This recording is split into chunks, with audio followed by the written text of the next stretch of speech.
Ok. La programación orientada a objetos.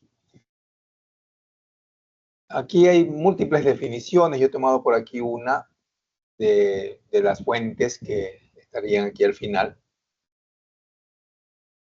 La programación de objetos, pues la programación orientada a objetos, perdón, es un paradigma que organiza el código en unidades llamadas objetos. Por eso se llama programación orientada a objetos. ¿Por qué dice un paradigma? Un paradigma quiere decir, pues, es como una estructura y es como una norma, por así decirlo. Y no es que la programación orientada a objetos es un lenguaje de programación, no. La programación orientada a objetos no es un lenguaje de programación. Es solamente una forma, ¿sí?, de organizarnos y de mantener todo bien a la mano. ¿Sí? Que si me dicen, ¿sabes qué? Toca cambiar el nombre de la empresa. Ya no se va a llamar Jorge Software, ahora se va a llamar Software Jorge.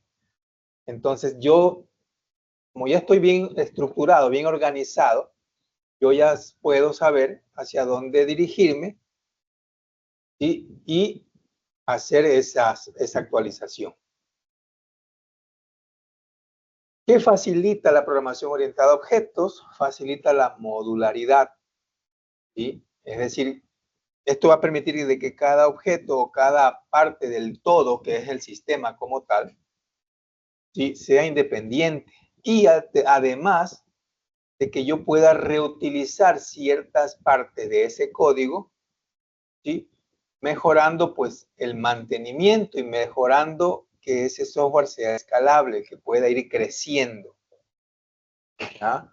Es muy fundamental esta programación orientada a objetos para desarrollar sistemas complejos y además, y muy importante, sistemas que sean flexibles, ¿sí? Flexibles, que es lo que más se requiere ahora, que los sistemas sean flexibles y que puedan ir pues adaptándose a esas necesidades que surgen día a día.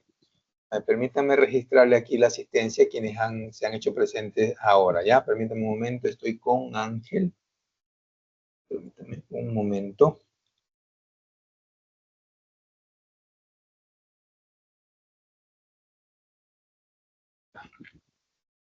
Estamos con Cristian.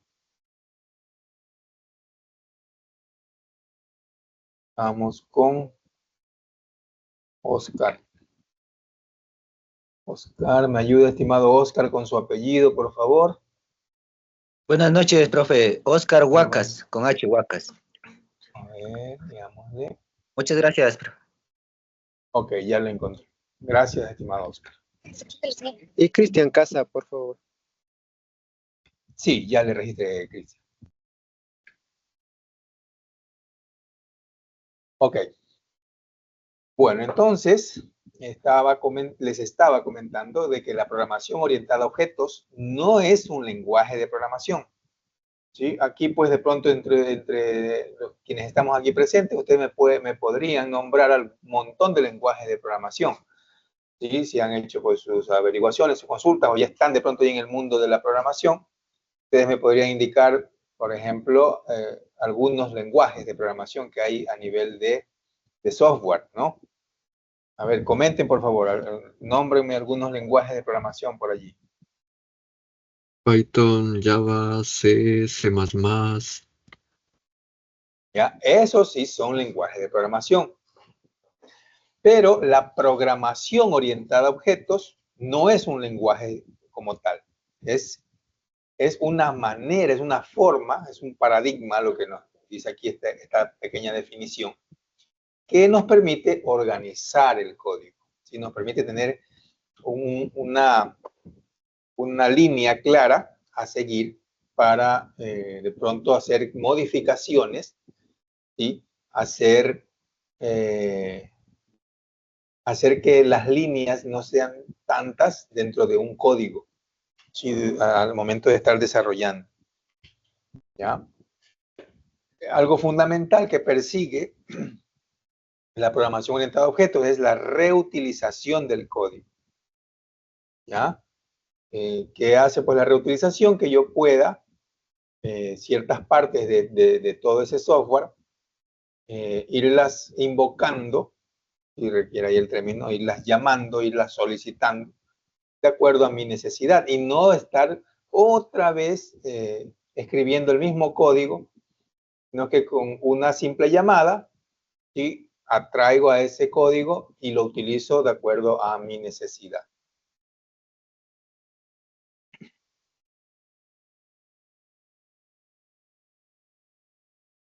Ahora, ¿cómo apareció la programación orientada a objetos? Y apareció pues alrededor de la década de 1960, y donde ya pues empezaron con esa necesidad de mantener organizado y a la codificación de un software. Para la década de los 80 apareció ya una guía ya más intuitiva y ya más visual para los desarrolladores. Luego, en la década de los 90, ¿sí? Se empezó ya a combinar la programación estructurada con la programación orientada a objetos. Y ya desde 2000 en adelante, ya los lenguajes pues empezaron a trabajar o fueron orientados ya a objetos, ya no solamente para aplicaciones medianas o de grandes empresas, sino también ya para la parte del desarrollo a móviles, ¿sí? Donde ya pues apareció Java y apareció el famosísimo C#, ¿sí? O el C numeral. ¿Ya? Entonces con esto pues le empezó a dar vida a este paradigma para mantener, ¿sí? en buen estado, por así decirlo, en buen estado, todo el código que interviene ahí en un software, ¿sí? En el desarrollo de un software. ¿Ya? Aquí hay un punto importante en la década de los 90, lo que es esto de la mezcla de la programación orientada a objetos y la programación estructurada. ¿Ya? De pronto, los que están aquí presentes, ustedes tengan por allí a mano algunas líneas de código, o algún pequeño programita, si es el de sumar dos números. No sé si alguien tenga, por favor, allí a mano, o haya visto esas líneas de código de sumar dos números, en cualquier lenguaje, no hay problema.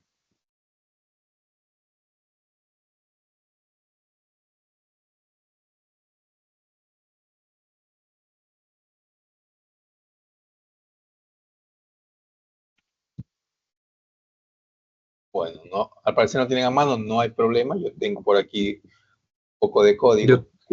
Yo tengo uno, pero es de multiplicar para encontrar las áreas y los perímetros ¿Ya? ¿En qué está hecho? ¿Qué en lenguaje? Java. Ok. De pronto tiene a mano ahí en su compu y nos pueda compartir. A ver, sí. No le vamos a copiar ni le vamos ni le vamos a hacer plagio del software, no se preocupe, pero si nos puede compartir, por favor, para dejar de compartir yo mi pantalla. Ya listo. Ok. Voy a dejar de compartir.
No sé qué pasó, me sacó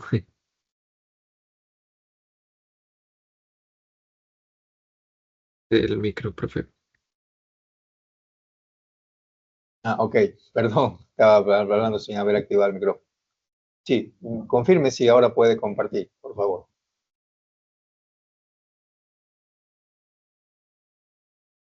Ok, ¿Sí salió? sí, ya, muy bien. Súbale al principio, por favor.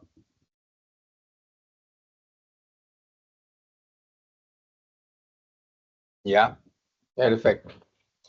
Por ejemplo, aquí mire, en este código, y vemos ahí lo que les comentaba, pues un paradigma también de la programación, que igual se sigue usando, que es la programación estructurada. ¿Sí? Es la programación estructurada. Ahorita, por ejemplo, ese código, como no está involucrando a más elementos o a más módulos, por así decirlo allí, pues trabajaría sin ninguna novedad con el modelo de programación estructurada. Y ya cuando se unen varias áreas, varios elementos, varios módulos, ahí es donde ya interviene la programación orientada a objetos y es donde ya nos empezamos a tener, por ejemplo, a veces esa parte de que nos perdemos en el código. ¿Sí? ¿Cuándo ocurre eso? Cuando tenemos un montón de líneas de código, trabajamos un poco con la programación estructurada, volver hacia un sector en específico, pues a veces nos va a tomar cierto tiempo. ¿Ya? Entonces, con la programación orientada a objetos, al hacerla ya con clases, con objetos, con métodos, pues nosotros simplemente ubicamos esa parte, ese sector, hacemos las actualizaciones y todos los demás módulos del sistema que involucren ese método o esa clase, o ese objeto, pues automáticamente ya van a actualizarse sin necesidad de estar escribiendo en cada uno de ellos la acción. ¿Ya? Entonces, eso es lo que nos permite la programación orientada a objetos, eh, la reutilización del código, uno de los puntos más fuertes, ¿sí? Para que mi software pueda ir creciendo, ¿sí? Y sea flexible ante los cambios. No sé si le puede ejecutar allí para ver el resultado.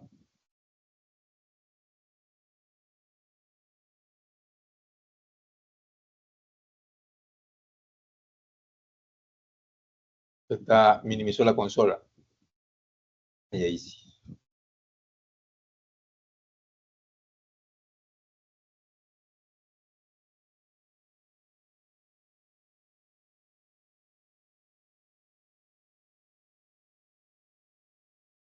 Ok. Está cuadrado, rectángulo y triángulo.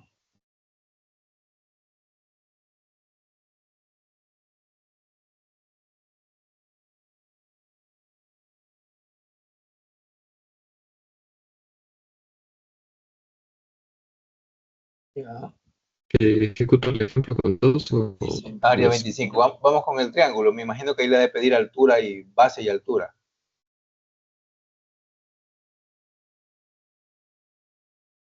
Ahí sería la opción 3.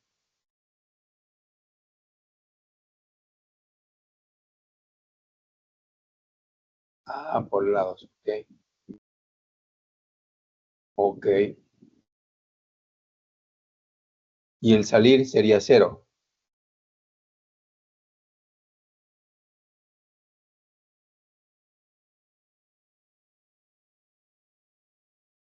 Bien.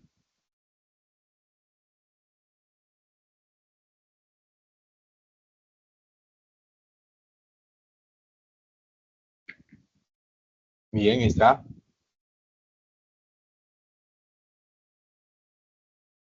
¿Qué pasa ahí en ese programa si le pongo un valor que no es ni 0, 1, ni 2, ni 3? ¿Le envía algún mensaje? Ah, ya, perfecto. Bien.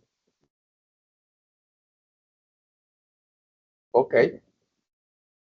Está bien controlado. Ya. Mire, aparentemente para el usuario final diría, solamente calcula eso nada más, pero no sabe todo lo que está interviniendo acá por la parte, pues, digamos, el back, ¿no? Todo lo que está ocurriendo para que realmente eso suceda. ¿Ya? Días y, Entonces, el días y desarrollador sí días de, sabe. días y días de Exactamente. dolor de cabeza buscando el punto y coma. Eso, y al menos en Java sí. Si no va punto y coma por allí, olvídese. Ya, muy bien. Entonces, mire, esta parte de aquí, que es la combinación de la programación orientada a objetos con la programación estructurada, es la que ha permitido pues que el software tenga ese potencial, siga creciendo, siga cambiando y con todo lo que va sucediendo. A veces uno desarrolla un software y pasa, digamos, 2 años y ya están solicitando que se hagan cambios. Si el mismo sistema operativo, mire, el mismo Windows, tenemos un montón de versiones que han salido hasta la que ahora conocemos, que es Windows 11. Lo mismo pasa con un sistema de información que nosotros desarrollemos, ¿sí? Este debe permitirse crecer. Si no, pues usted no va a tener trabajo, no va a tener ese reconocimiento y pues solamente desarrolló, lo entregó, lo utilizaron por ahí bien, pasaron 3, 4 años, ya vienen cosas nuevas, no se le puede hacer cambios, hasta ahí lo dejaron a un lado y va a aparecer, pues van a tener que contratar otro desarrollador o otra empresa, otro software y usted va a irse quedando a un lado. Entonces, lo importante de esto es que siempre se mantenga la parte de la actualización. Si no hay actualización, prácticamente usted va a quedarse en el olvido. Y no es como para que tengan miedo, sino es como reto de que siempre pues nos tengamos que estar actualizando. Muy bien, muchas gracias, Patricio. Voy a compartirles ahora aquí en pantalla unas líneas de código para que vayan verificando.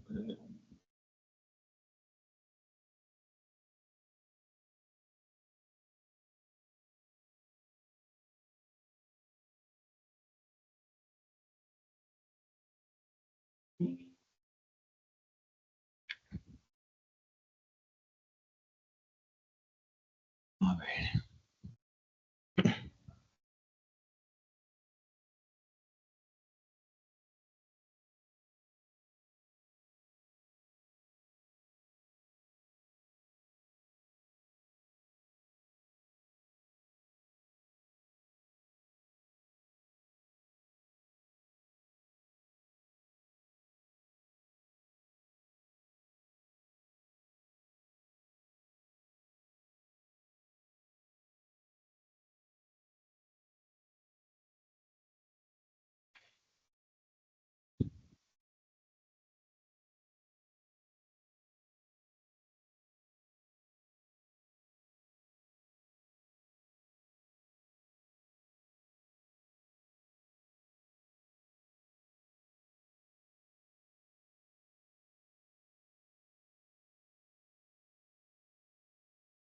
Ok, aquí les estoy compartiendo ahora una parte de un código que se utilizó en un pequeño curso de inventario, de desarrollo de un software, en este caso es un software desktop, es decir, para escritorio, específico más para Windows, ¿sí? Donde se utilizaron pues algunos, en este caso módulos, ¿sí? Algunos módulos para llegar, por ejemplo, a esta parte. A esta parte de aquí. ¿Ya? Este es un formulario donde se registran los datos de los clientes. Entonces se puede modificar una eliminación, entre comillas, eliminación, para dejarlo inactivo a los clientes. ¿Ya? Y aquí algo importante, tenemos este botón salir, ¿sí? del formulario. Lo mismo en el menú. También tenemos una opción salir. Pero ¿qué pasa? En lugar de yo estar escribiendo líneas o las mismas líneas para salir, se creó este módulo de aquí, donde dice aquí está función cerrar ventana. Y este cerrar ventana, y aquí está. Este cerrar ventana lo que va a hacer es actuar de acuerdo a lo que se ha elegido. ¿Ya? Entonces, en clientes, en el código de clientes, aquí en salir, lo único que hace es preguntar. ¿Sí? Si al llamar, dice, si al llamar a cerrar ventana yo elegí 6, que quiere decir sí, pues que se cierre. ¿Ya? Entonces, lo único que hago es preguntar por cerrar ventana. Ya no estoy escribiendo en cada formulario este código de aquí, que es el que permite ejecutar la acción. Entonces, mire, yo aquí le he escrito, por ejemplo, el nombre de la empresa. Entonces, imagínense si yo esto no lo hubiese hecho como esta función de aquí, y yo tengo el formulario de clientes, tengo el botón salir, tengo formulario de proveedores, de productos, de categoría de los productos, luego de pedidos, luego de movimiento de productos, de entradas, salidas. Tengo, digamos, unos 10 formularios y en cada formulario tengo un botoncito salir. ¿Qué pasa si yo luego le cambio, ya no se va a llamar infosistema, sino que se va a llamar software JL? Entonces, me tocaría estar de formulario en formulario e ir cambiando eso. Entonces, perdería tiempo, de pronto no me daría cuenta que faltaba un formulario. Entonces, al hacer esto de aquí, simplemente yo cambio aquí nada más. Y todos los demás elementos del sistema, ¿sí? Como el menú en este caso, el formulario de clientes, el mismo formulario de login, ¿sí? Porque el login también tiene un salir, ¿ya? Todos estos, pues van a simplemente a tomar los datos que están acá. Entonces, ahí interviene ese punto fundamental que les comentaba, que es el de la reutilización del código, ¿sí? El de la reutilización del código. En este caso, este código que le estoy ubicando aquí o mostrando aquí es .NET, Visual Basic para ser más específicos, visualbasic.net. ¿Sí? Desarrollando pues en este caso un software para escritorio, software desktop que se conoce técnicamente, básicamente para sistemas operativos Windows. Bueno, avancemos. Aquí están unos principios muy claves de la programación orientada a objetos, y que es lo que más trata es de hacer las cosas muy organizadas.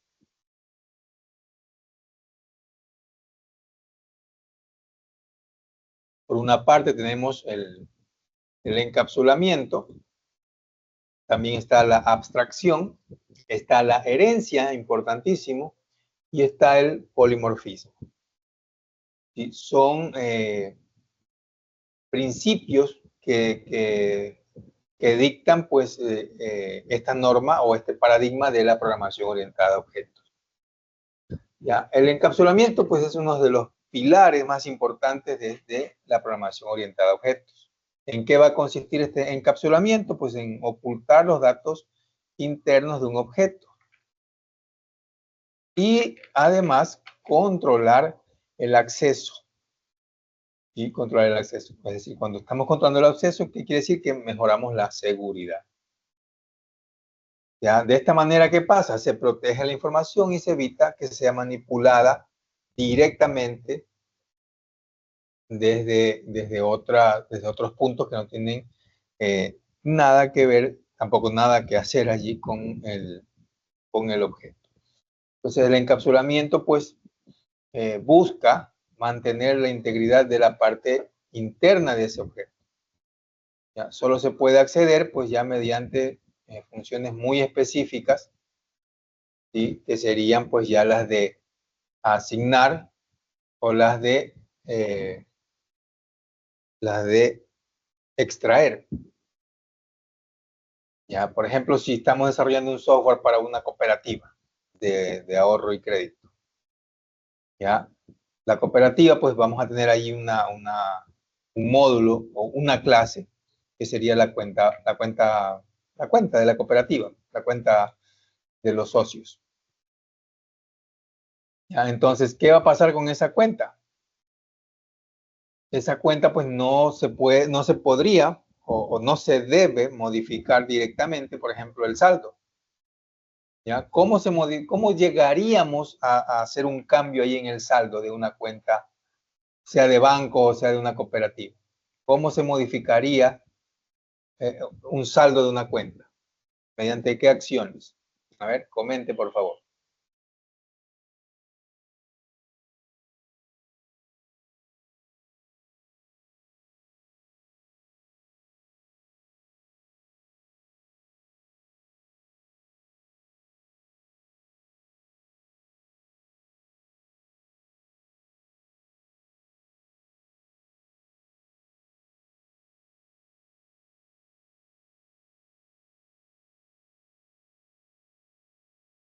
Sumando o restando el valor de un objeto.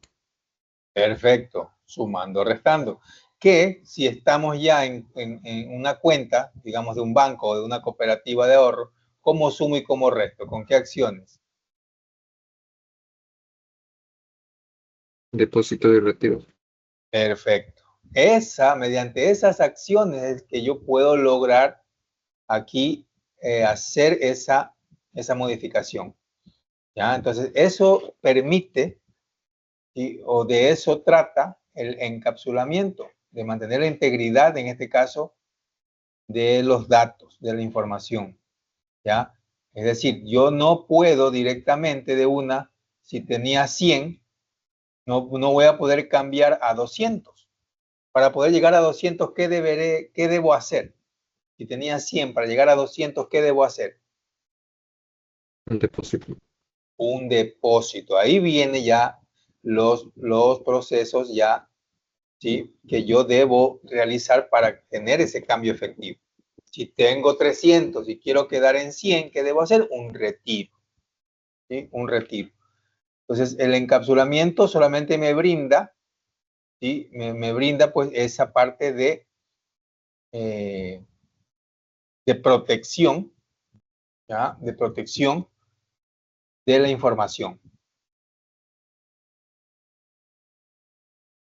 También sería como para contraseñas o usuarios. Nombre de usuario. Correcto, correcto también, ¿sí? Para contraseñas, es correcto. Entonces, no es que todo mundo va a poder llegar allí, sino mientras se ejecuten ciertos procesos, voy a poder realizar esas acciones. Si no, no voy a tener permitido. Entonces, ahí viene ya la parte también ya que es muy imprescindible en todo software, que es ya los niveles de seguridad, los niveles que tienen los usuarios. No todos los usuarios van a poder llegar a todas las opciones que tenga un sistema. Y ahí vienen ya los roles, ¿no? Entonces, igual, con esta parte del encapsulamiento, nosotros podemos ir protegiendo, ¿sí? Toda esa información y brindarles solo lo que puede ya, así a simple vista, pues visualizar ya los usuarios finales. Como les cuenta en este caso de mi cuenta, yo accedo a mi banca móvil, me aparece de una el saldo. Pero yo no puedo ahí cambiar directamente. Tendría que hacer una transferencia, tenía que esperar que me transfieran para que mi saldo aumente o para que de pronto disminuya. ¿Ya? Entonces, esas son las acciones ya internas y que debe ya luego controlarse, ¿sí? Entonces, como tal, va a quedar la cuenta bancaria o la cuenta de la cooperativa con mi saldo, muy bien, pero si ya debo hacer cambios, debo definir, pues, como mínimo esos dos métodos, ¿no? El de depositar y el de retirar, para poder alterar el saldo de la cuenta de una manera, obviamente, controlada. Si yo retiro más, pongo retirar 300 y de saldo solo tenía 200, pues va a decirme que no es permitido esa acción. Y lo que pasó justamente aquí con el código que nos mostró Patricio, si yo ponía una opción que no era, pues automáticamente ya me decía opción no válida, no permitida. ¿Ya? Entonces, estamos allí logrando esos controles que son muy necesarios dentro de los sistemas de información. ¿Ya? Luego está otro principio, que es el de la abstracción, ya que es el que simplifica la complejidad y que solamente le muestra los aspectos esenciales y relevantes de los objetos. ¿Ya? De los objetos. Los objetos, ¿quiénes vienen a ser? Pues vienen a ser todos los elementos que tienen un conjunto de atributos que son muy específicos de su naturaleza.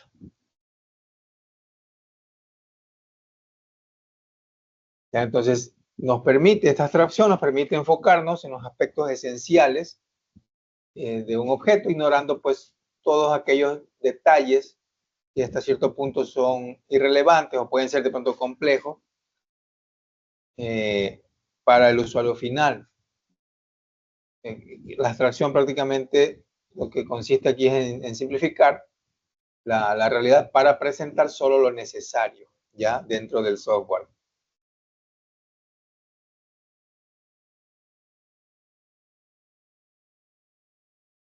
Los objetos, por ejemplo, si hablaríamos de un vehículo tiene un montón de procedimientos, un montón de procesos.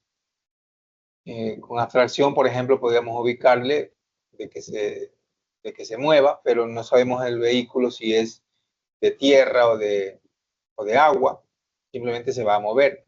Pero internamente no sabemos cómo ejecuta qué acciones ejecuta para seguir moviendo. Por ejemplo, con la parte de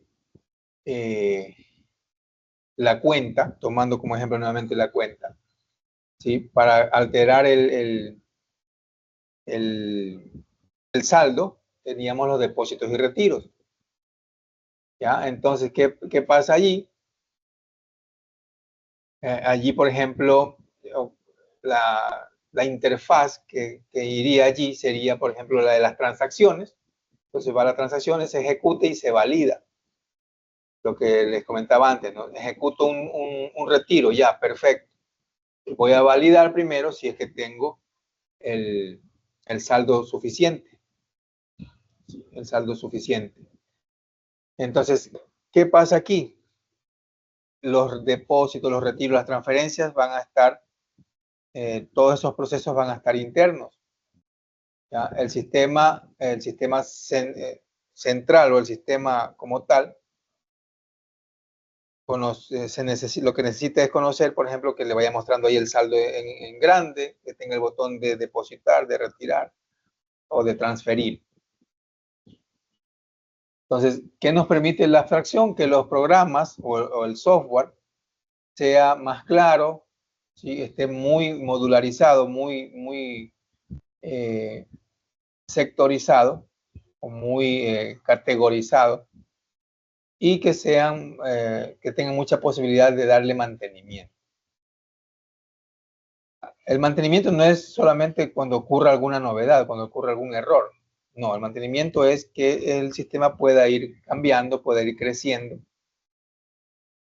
y de esta manera pues siga teniendo vida ese sistema, y pues nosotros como buenos desarrolladores sigamos pues dándole el soporte, ¿sí? El soporte que este permita.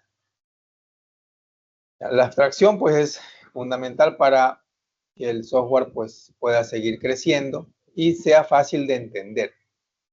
Si anteriormente, cuando no había mucha parte visual dentro del software y se trabajaba, me acuerdo que incluso en la actualidad todavía hay algún software que sobrevive a eso, que son los que tienen pantalla azul o pantalla fondo negro y letras blancas, y el usuario pues usa full el teclado y todas las cosas, ¿no? Entonces, ese tipo de software pues era un poco complicado, por así decirlo, llegar, por ejemplo, a una venta. Para una venta tocaba activar el menú archivo, dentro del menú archivo ir a generales, luego de generales a comprobantes, luego de comprobantes a factura, y recién ahí se abría el módulo o se abría la pantalla para facturar. La pantalla para facturar, elegías un cliente, todo. Entonces, esa parte de ahí es lo que la abstracción trata de ahorrarle al usuario final. El usuario final quiere todo así de una. Entonces, con la abstracción vamos a lograr simplificar la visualización más que todo. Que todos los procesos queden por interno. Vuelvo aquí al botón. ¿Sí? Solo es un botón salir nada más, pero a la interna estamos ejecutando algunas acciones allí con ese botón salir. Pero el cliente dice, solo es el botoncito, doy clic, listo, mire, ya me solucionó. Sí, correcto, pero internamente lleva ya algunos procesos. El usuario final no se va a dar cuenta que se logra aquí con la abstracción, pues solo mostrar lo que realmente el usuario final va a necesitar y lo que realmente pues es de utilidad para el software como tal.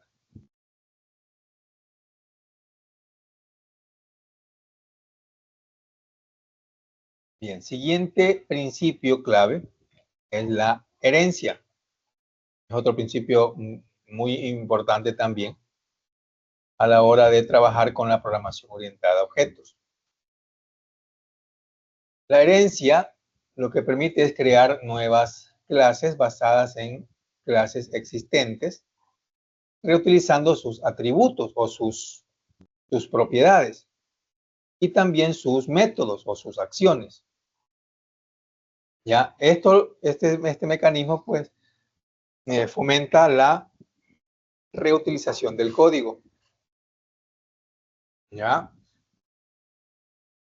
la herencia, por ejemplo, donde tiene una herencia madre o padre, por así decirlo, y luego vienen los hijos que van a tomar como punto central esa primera clase o ese primer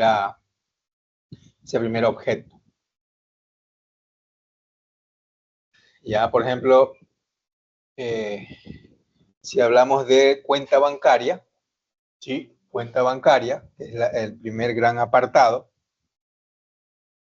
Si vamos dentro de un banco, hay clases que pueden heredar de esa gran principal. Digo que es como una clasificación. Si vamos a un banco, las cuentas bancarias van a tener su clasificación. ¿Ya? ¿Qué tipos de cuentas bancarias hay a nivel de un banco? Puede haber las cuentas de ahorro, las cuentas corrientes. ¿Ya? Entonces, esa cuenta de ahorro, esa cuenta corriente, hereda la parte principal o central de las cuentas bancarias, que va a ser el saldo, que va a ser a quién pertenece, que va a ser el número, algunas cosas como esta, ¿no? Entonces, de esa manera, pues la herencia, ¿sí?, permite reutilizar el código. Es decir, no tendríamos que estar creando para cada tipo de cuenta su código. Si simplemente pertenece a la cuenta bancaria, solamente lo que yo hago es ya tomar de la cuenta bancaria el apartado, digamos, de ahorros y ya. Yo voy a saber luego, yo voy a poder tener un reporte, digamos, hacia el final Yo digo, a ver, quiero saber cuántas cuentas de ahorro se han generado en este trimestre, por darles el ejemplo. Entonces, allí simplemente lo que yo hago es llamar a la principal, que es la cuenta bancaria, y luego digo, de la cuenta bancaria, seleccióneme las de ahorro. Y ya tengo ahí el filtro necesario para poder tener ese reporte, ese control. Igual, si es una cuenta corriente, igual, de las cuentas bancarias, seleccióneme las corrientes y visualizo. Entonces ahí ya puede tomar decisiones, ya la empresa diga, a ver, en este trimestre solo hemos tenido 15 cuentas corrientes creadas, ¿qué está pasando? Entonces ahí vienen ya las decisiones que se toman, ¿no? Viene a ver, creemos campaña, salgamos en redes, en los diferentes medios, llamando a que la gente pues cree las cuentas o pongamos promociones, qué sé yo, eso ya viene ya de parte de las empresas que tomen esas decisiones. Entonces, con la herencia, ¿sí? Nosotros podemos, dentro del lenguaje de programación que ya se seleccione para el código, ir ubicando estos controles, estos elementos. El polimorfismo es otro de los principios de la programación orientada a objetos. El polimorfismo no es más que un mismo método, es decir, una misma acción, puede adoptar distintos comportamientos según el contexto o tipo de objeto. ¿Ya? Entonces, el polimorfismo indica que